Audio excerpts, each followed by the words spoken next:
Hello everybody, this is Mr. Rob and welcome back to another episode of the South Carolina Gamecocks Dynasty here on EA Sports College Football 25 as here we're in week 6 of the 2029 season and the South Carolina Gamecocks have reached their bye week, which means we'll take a quick little recap around the country and another look at the recruits to see how that's going up before getting into the rest of the season. If you're excited for this one, make sure you drop a like, you subscribe down below, especially if you want more Dynasty Mode content, as this has been our most successful season thus far. Right now, the Gamecocks sit 5-0. They're having a great year, as it hasn't been a fluke either.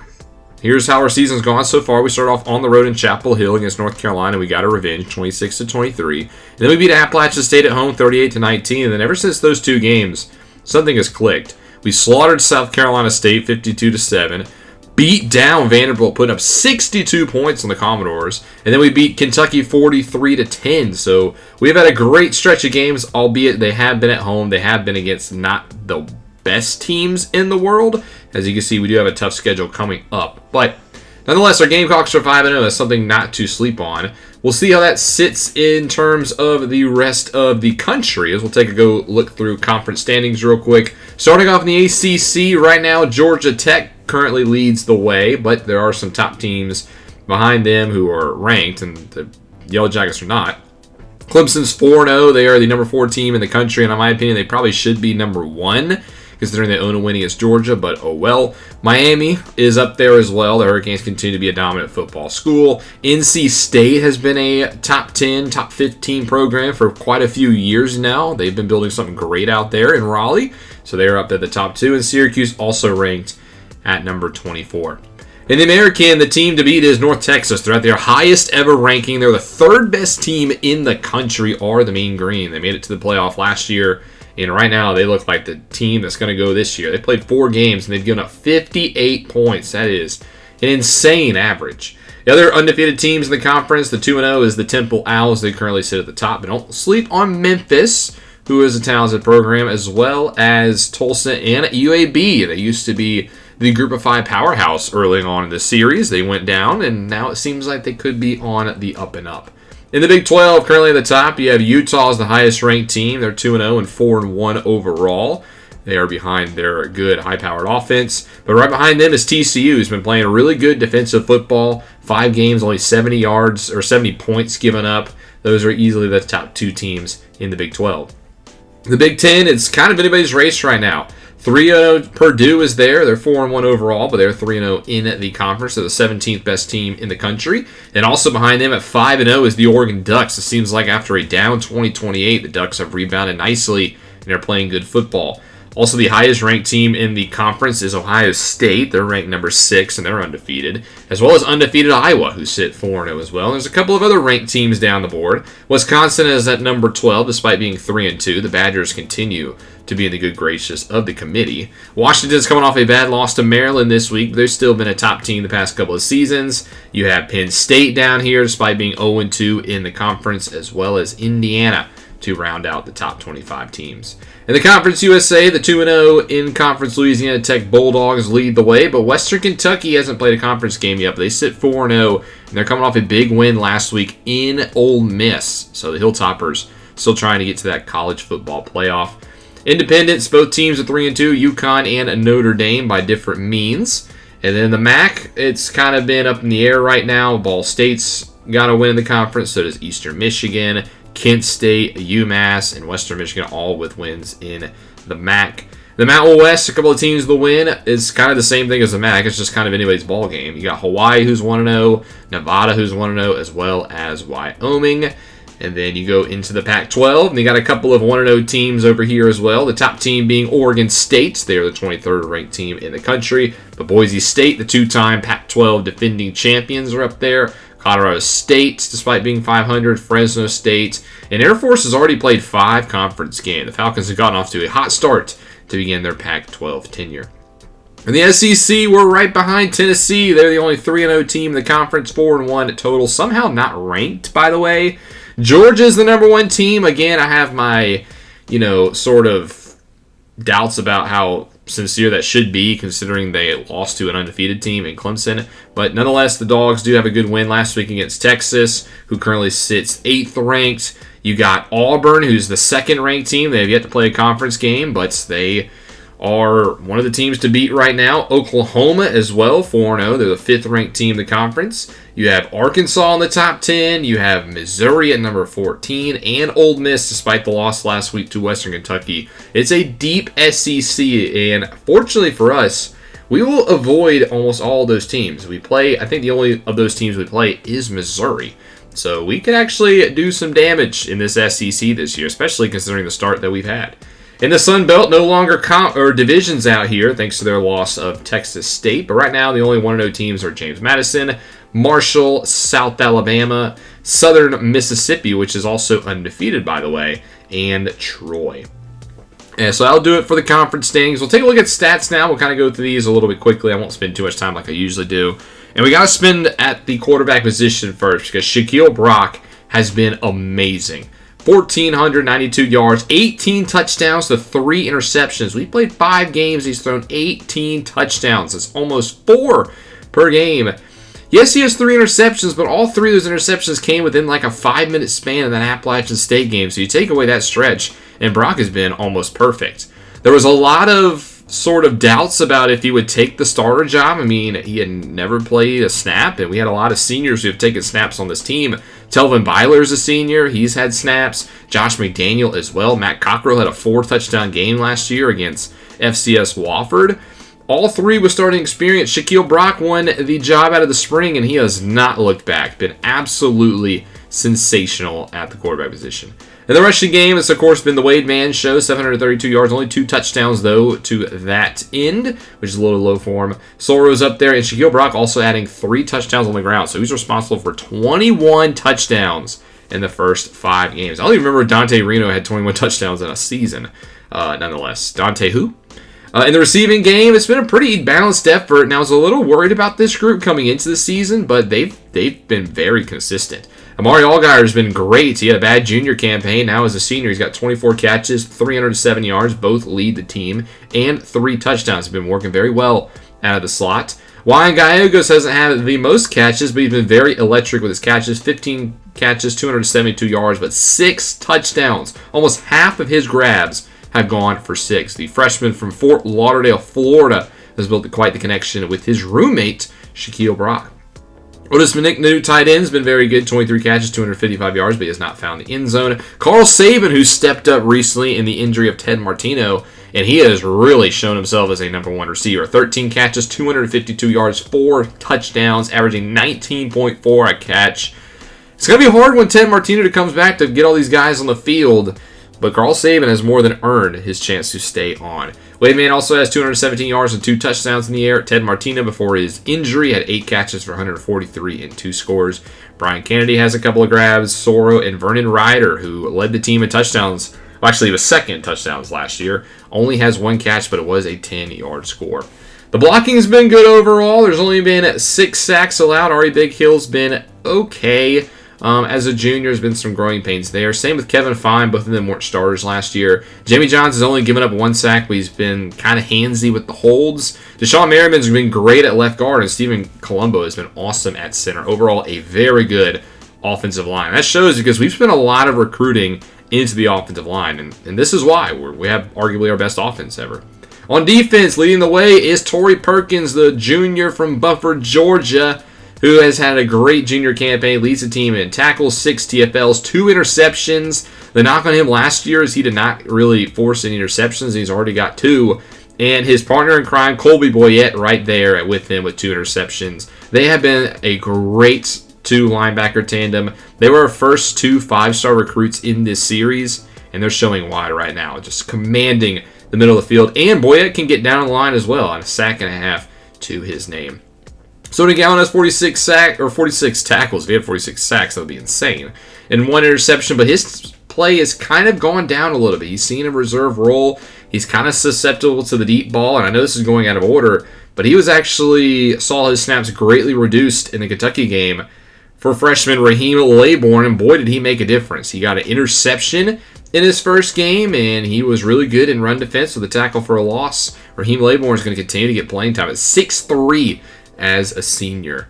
Also, we'll go to sacks now on the defensive line. Greg Bodden leads the way with 5.5 sacks. The junior who started his career at LSU leading the way. Caleb Cottrell got off to a hot start. He's kind of been a little bit slower in the past couple of games, but he's got 3.5 sacks, filling in for Mbena Owuka. James Funk with 2 up the middle. Colby Bayette, we said, with a sack and a half. Troy Haslam also has a sack, as well as Earl Garupi, a former 5-star from Brentwood, Tennessee. Angel Casey, Chad Piersbacher, the true freshman 5-star from Orlando, Florida. And then Enrique Leal has a half sack.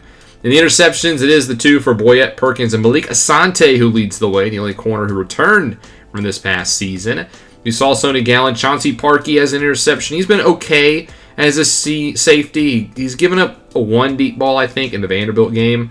But other than that, he's been pretty solid. Same thing with Raheem Laybourne. And then we didn't touch on him because he hasn't really made any plays yet. But Danny Kaufman is there as well, 24 tackles. He's still a little spotty. I think he isn't as good. He hasn't played up to his potential. And then James Eskridge, who's switched from safety to corner in the offseason. Not easy, and he's been pretty solid, so I can't complain with him either. The defense has been very good. Kicking, Otogwe is 11-14, 78%, so it's not the best, but he has had a couple of kicks where he would have made it if he just had a couple more yards on the boot. Andres Bean's been pretty decent as a true freshman punter. And then Carl Saban's been a great return man. He has a kick return touchdown and a punt return as well. We'll go into the SEC. We'll start with them, see how the rest of the conference is doing in terms of their stats.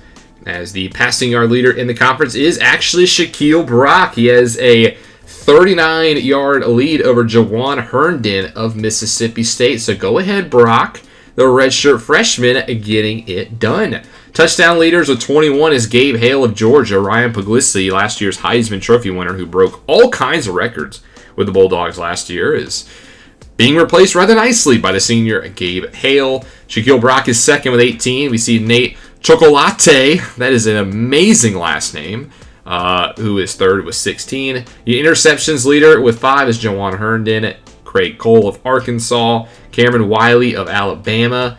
We see Cesar DeLauro with 5 as well to lead the way there. And then a lot of people with 3.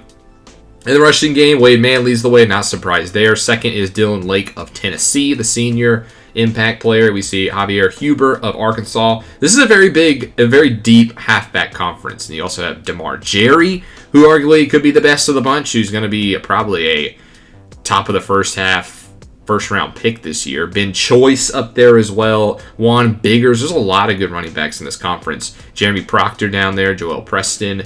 Rushing touchdowns leader is Lake with 7. We see Ben Choice and Stephen Compas, so I didn't even mention, from Auburn, both with 5. The fumbles, it looks like Javier Huber's had kind of a problem with those, as he's had 3. In the receiving game, your receptions leader is Jabari Ojabo of Missouri. He was their top target last year, and that's continuing into this season. And we see Tavon John up next. Yards leader with 468 is Jake Selleck of LSU, who had a big year as a junior, continuing it as a senior. And then followed by Tavon John, Craig Bruner of Mississippi State, Alex Chickalo of Oklahoma, and rounding out the top 5 is Ojarbo. Touchdowns leader is Adrian Booker of Kentucky, already with 10. He has had a hot start to the season. Nate Figures has 7 at Georgia, and then a slew of guys with 6, including Juan Gallegos. Blocking, your worst blocker has been Emmanuel Fuller of Vanderbilt, already given up 11 sacks in 4 games. That is really, really bad. Tackles leader is Perkins with 52. TFL leaders with 7 is Fanal Falele of Mississippi State. Sack leader with 5.5 is Greg Bodden, and then followed by Jalen Nall of Tennessee and Oscar Adams of Texas, both with 5. And then your interceptions leader with 5 already is Theo Foucault of Texas, the sophomore corner, getting off to a hot start, followed by Garrett Kimron with 4, the safety at Florida. Kicking, anybody been perfect? Yeah, there's been quite a few kickers. Keelan Strickland seems like the best of the bunch. And then in terms of kick return touchdowns, we also see Amani Kwekwenku of Florida, the freshman, has a return touchdown. And then only punt return is Carl Saban. As far as the whole country goes, we'll just really look at the top guys. Marco Clayton of Hawaii leads the way with 1,700 yards. Touchdown-wise is Gabe Hale with 21. Martin Carney of Syracuse has 20. Interceptions is Juan Lambo of Georgia Southern with 12. Rushing leader is Wade Mann. Touchdowns is a couple of guys with 7. Receiving leader is Stephen Hollings of Miami, who has a 1-yard lead over Evan Roach of Kennesaw State. 10 touchdowns for Davis McDermott, Joey Fox, and Adrian Booker. Blocking is a couple guys with 10, even though the Vanderbilt guy isn't showing up. Sacks leader with 10.5 is already John Medeiros of Temple, despite being an outside linebacker who's apparently good at coverage. Interceptions is Antoine Papeau of Oregon. So, and then also kick return touchdowns. There's been a few this year. We saw Damian Lacey of Washington State and then the 2 SEC guys. Punt returns, Carl Saban, Carter Ellington, Randy Hicks, and Emmett Bragg lead the way. So to wrap up the recap portion, we'll take a look at recruiting thus far. Remember last year we had the #1 ranked class in the entire country. This year's been a little bit slow starting. It hasn't been quite that good. We have 3 recruits so far, headlined by the 5-star defensive tackle Ty Pettis, who I am excited to have on this team. Then we have Jeremy Ring, the 4-star right tackle who's a gem, as well as the electrifying Derek Beck at wide receiver. As far as the guys we're targeting right now, we'll go through them. Starting off, the top guy now on our board is Brenton York, the Central High School tackle. We are currently in front of no NC State and LSU, and it seems like we have a pretty solid lead. Also, I talked a lot about these guys in the Week 0 episode, so I'm not going to go into as in-depth show their ratings and everything because I already kind of talked about these guys. If you're interested to see how they are, please go check out that video. Second guy on our board is Deacon Hajrulahu, the cousin of former halfback John Hajrulahu of the team. And we've made quite a bit of progress against North Carolina. He has a visit with us in Week 11. Hopefully North Carolina doesn't close him out before that, though. Victor Hogue, the right guard, is up next. And we've been overtaken by Jacksonville State. It looks like he wants to stay in Alabama. And with Auburn, South Alabama, and Alabama not offering a scholarship, it seems like he's leaning towards going to Jacksonville State, so it's a battle of the Gamecocks there. Rylan Scasia, the athlete from Kings Mountain High School in North Carolina, is also leaning towards UNC, with Virginia Tech and Duke trailing us a little bit. Wide receiver Terrell Benshaw from Georgia, we are in the lead for him. He's another good wide receiver, a gem who has good route running. Has yet to get a visit scheduled, though. We have to do that in the next couple of weeks because he has visits to Georgia Tech, UAB, and Clemson, and I don't really want to lose him. Trey Carmazzi, the left end from North Palm Beach High School in Florida, is currently 3rd. Miami has a big lead. They've kind of jumped out in front, and I expect him to be a hurricane. Cornerback Nate McCaleb from Thompson High School in Alabaster, Alabama, has us in front. The only other team offering a scholarship is Tulane. But same thing. I don't know why Jacksonville State's sleeping on this guy. He kind of enjoys that school, and if they offer a scholarship, they could jump out in front. Pat Cameron, we're offering 15 points into the athlete, who's more of a wide receiver-esque kind of guy. He's from Pinson Valley High School, which is where Kool-Aid McKinstry and Bo Nix both went to school, and he's currently favoring us as well. Appa Friend, the linebacker from Georgia, he is currently out in front, and we're battling Louisville and UAB, 2 schools we usually don't see in the recruiting battle. Next up, we have Ashton Overhauser, the right guard from Duncan High School from South Carolina. The few South Carolinians we're actually going over. Tennessee has taken the lead on him, though, as we have not been as aggressive thanks to that bust trade on him. And the last guy we took a look at in the Week 0 episode, D. Boxworth. We're offering 5 points into the Blythewood High School native. He is a guard, probably, so to speak. We're currently out in front of him. There are 3 new guys we are putting early points into, so we're going to look more in depth on these guys. Devontae Cherry, the halfback from Deerfield Beach High School in Deerfield Beach, Florida, the same high school that Denard Robinson, Jason Pierre-Paul, and Jerry Judy all went to. So there's some NFL pedigree coming from this high school. Currently behind Florida and UCF, just trying to, put our feelers into this battle. He's a solid halfback, I would say. 95 speed, 83 juke move, good ball carrier vision, pretty solid acceleration. Wade Man is a junior, and, well, Cherry has a lot of that same kind of game, so maybe we need to put some more points into him. Free safety John Lennon from Okasee High School in Florida is also getting 5 points. He's heavily leaning towards the Gamecocks. He is a run support safety, which is why we're only putting 5 points into him because we have such a good lead. Good speed, 91. Good pursuit with 80. Zone coverage is a little low. Maybe we move him to strong safety because I think he can hit, and I think he plays better in the box, maybe even as a sub linebacker.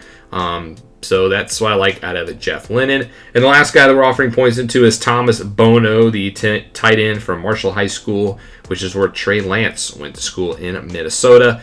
Currently just got passed by Tulsa, but we're now offering points into him, so hopefully we can get back into that battle between him and Boise State. He's more of a blocking tight end, which is not necessarily my favorite. We don't know anything about his receiving stats, which is a little concerning. But at 6'5", 237, hopefully he can get out there at least a little bit. But that's how the recruiting is going, and that's how the team is shaping up as we get ready for the second half of the season. Now we'll take a look at the scores in Week 6. We do get 2 commits after the week, and it is Brenton York, the 4-star left tackle at the top of our board, and the guy right behind him at number 2. We also get Deacon Hajulahu, the wide receiver from North Carolina. So 2 4-star commits added to the program.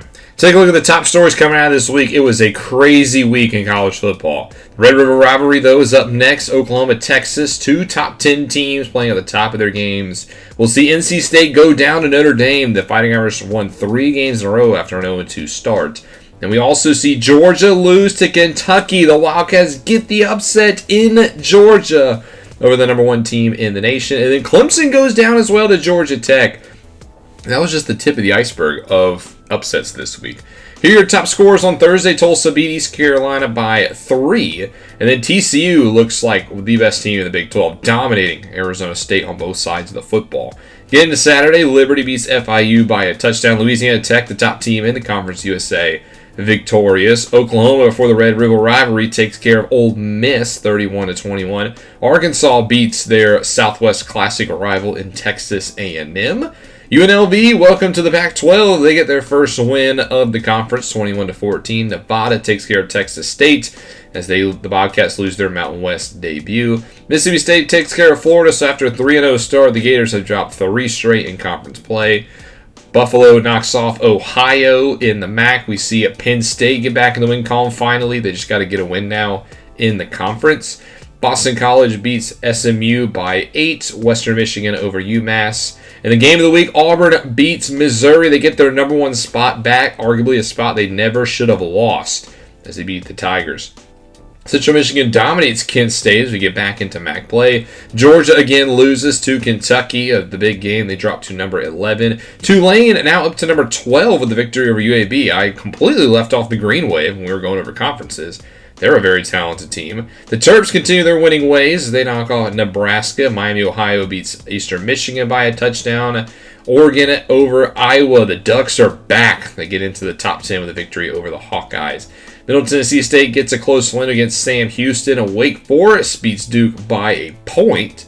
Miami beats down Southern Miss, handing the Golden Eagles their first loss of the season.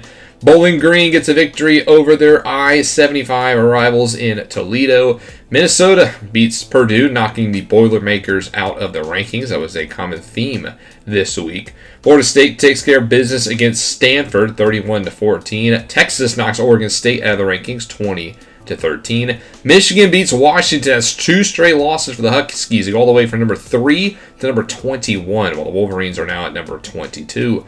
Louisiana Monroe gets a victory over James Madison in the Sun Belt. Ohio State up to number 4 now as they beat Wisconsin, who are still ranked somehow. Indiana loses their ranked spot. They lose to UCLA 37-7. NC State we saw go down to Notre Dame, who have rejoined the rankings. Rice, after beating LSU just last week, they take care of Charlotte. Marshall beats Troy. We see Texas Tech over Houston 38-7. Colorado beats West Virginia in a close one in Morgantown. And then also the same thing, Kansas wins by a point over Arizona, a close one in the desert. 2-point victory for App State, a lot of close games this week. Louisville, though, beats North Carolina by 2 touchdowns. North Texas up to number 2 now. They beat Army 27-7. Utah in a close one over BYU, 33-30.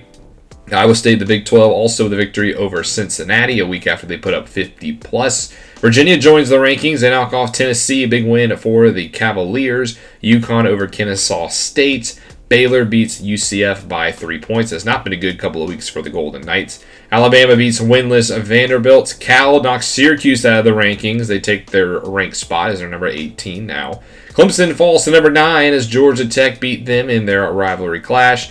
New Mexico State knocks Western Kentucky out of the rankings, 17-15. Michigan State with a close victory over USC and California. And then Rutgers joins the rankings, beating Illinois by a touchdown. Your players of the week were Bruce Krause of Ohio State, who had a sack, a forced fumble, and 2 fumble recoveries, while Trevor Grimes of Miami had 8 catches, 219 yards, and 4 touchdowns. Your SEC players of the week on offense was Nolan Heaps, or Jabari Ojabo of Missouri. Nolan Heaps of Auburn was the defense, as they played in the same game.